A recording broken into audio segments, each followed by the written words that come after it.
আসসালামু আলাইকুম গাইস, সবাই তোমরা কেমন আছো? আজকে আমি তোমাদের সামনে সহজ মুরগি রান্নার রেসিপি নিয়ে হাজির হলাম। তো চলো রান্নাটা দেখা যাক।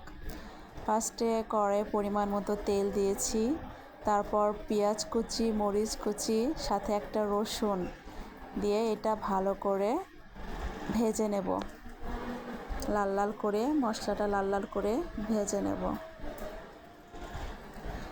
তো এর মধ্যে আমি 4টা তেজপাতা দিয়েছি, কিছু গরম মশলা দিব, দিয়ে মশলাটাকে ভালো করে একটু নাড়াচাড়া করে লাল লাল করে ভাজবো।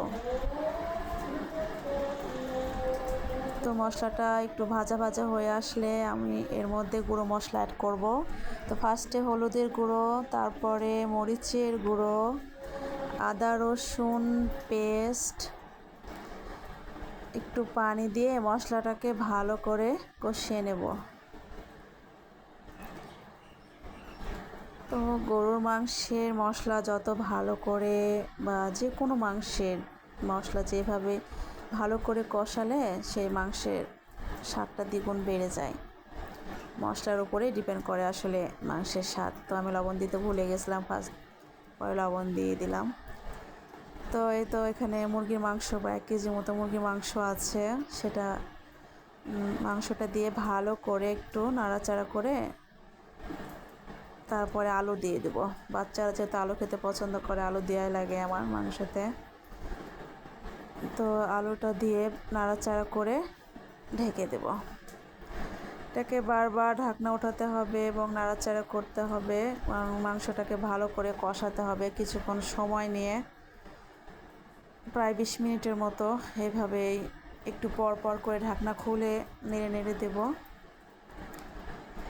দেখো এবার মাংস থেকে পানি আসছে অনেকটা, নাড়াচাড়া করে। এই তো এবার পানিটা শুকিয়ে আসছে অনেকটাই।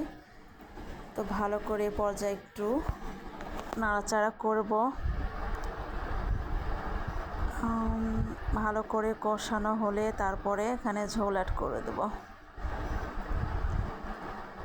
তো দেখো ভালো করে এটাকে কষাচ্ছি, কষানো প্রায় শেষের দিকে। এখন আমি পানি অ্যাড করব।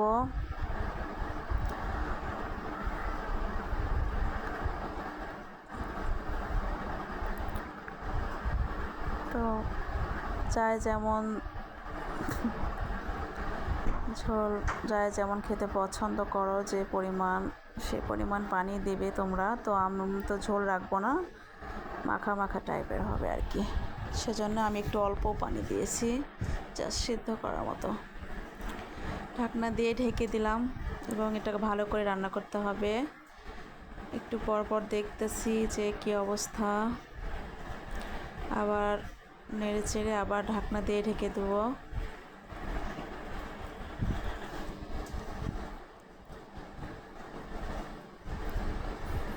এভাবে প্রায় কিছুক্ষণ ধরে রান্না করতে হবে।